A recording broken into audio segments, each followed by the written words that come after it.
Okay, we're back. Again, good evening. Part 2 tayo, no?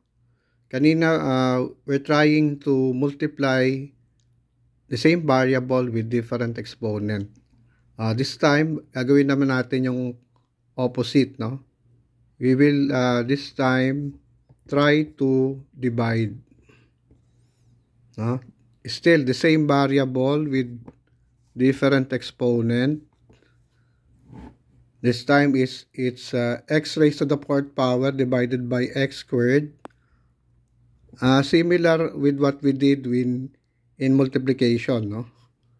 Gagawin natin, copy the common variable. The common variable is x. What do we do with the exponent? We subtract from the first that of the second exponent. So it will be 4 minus 2. Okay, that gives us 4 minus 2 x squared. Okay, similar but somewhat opposite when it comes to operation, no? Relating to the exponents of the two variables. In multiplication, we add. In division, we subtract. 4 minus 2. Okay? Sometimes, the same operation of division of variables, it may come like this, no? X to the 4th in the form of a fraction minus x squared. Okay, no? So, ganun din, no? The same procedure, copy the common variable, x, subtract, no?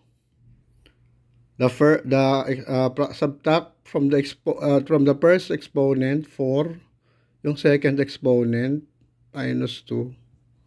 The answer will be x squared. Okay? So, basic, no? Again, we're going back to basic, no? In math, specifically in algebra. Okay, but gawin natin yung ginawa natin dun sa multiplication, no? Let's try to add coefficient. Let's say we are dividing 4x squared, 4x to the 4th. We're trying to divide it with 2x squared. The same technique or procedure, no? Copy the common variable, subtract from the first exponent the second exponent, 4 minus 2. Okay, then divide 4, no? Divide 4 by 2. 4 divided by 2 will give us 2. So what will be our final answer? 2x squared. Ganun lang ka-simple, no? As simple as that. Dito lang muna tayo sa mga basic and simple, no? Later we will try to advance to that of a more complex operation pagdating sa multiplication and division of variables with different exponents. Easy, no? Easy lang.